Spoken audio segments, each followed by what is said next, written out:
A field gun is a field artillery piece. Originally the term referred to smaller guns that could accompany a field army on the march, that when in combat could be moved about the battlefield in response to changing circumstances, field artillery, as opposed to guns installed in a fort, garrison artillery or coastal artillery, or to siege cannons and mortars which are too large to be moved quickly, and would be used only in a prolonged siege.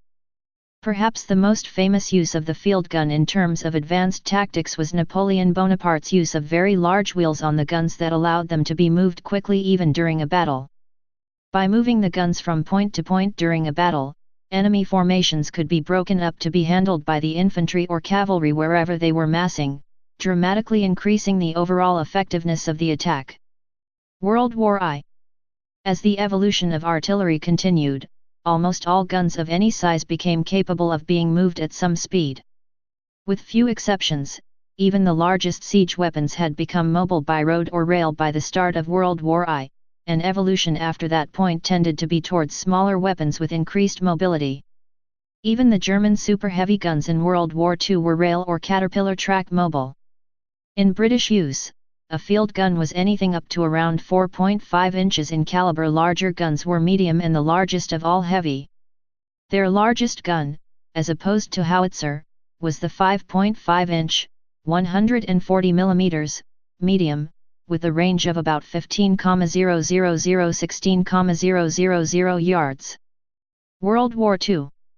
Since about the start of World War II, the term has been applied to long-range artillery pieces that fire at a relatively low angle, as opposed to howitzers which can fire at higher angles.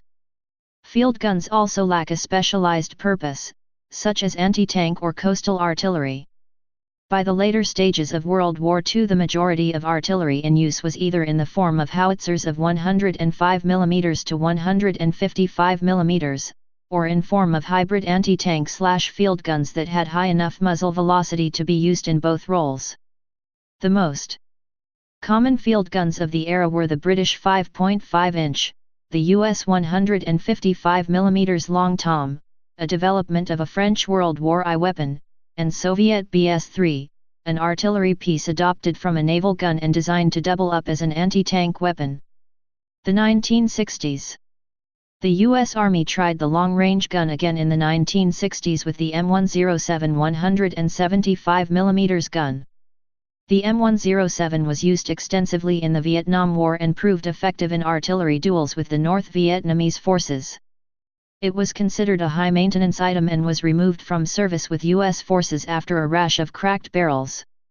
Production of the M107 continued through the 1980s to support, and the gun continues to be in service with Israeli forces, and reserve stocks are held by other former users such as the People's Army of Vietnam. Modern times. Today the gun finds itself in an area that seems to be gone for good. The class of small and highly mobile artillery has been filled with increasing capacity by the man-portable mortar, which replaced almost every artillery piece smaller than 105 mm. Gun howitzers fill the middle ground, with the world rapidly standardizing on the 155 mm NATO or 152 mm former USSR standards. The need for a long-range weapon is filled by rocket artillery, or aircraft. Modern gun artillery such as the L118 105 mm light gun is used to provide fire support for infantry and armor at ranges where mortars are impractical. Man-packed mortars lack the range or hitting power of gun artillery. In between is the rifled towed mortar. This weapon, usually in 120 mm caliber, is light enough to be towed by a Land Rover, has a range of over 6,000 m and fires a bomb comparable in weight to an artillery shell. Please subscribe and thanks for watching.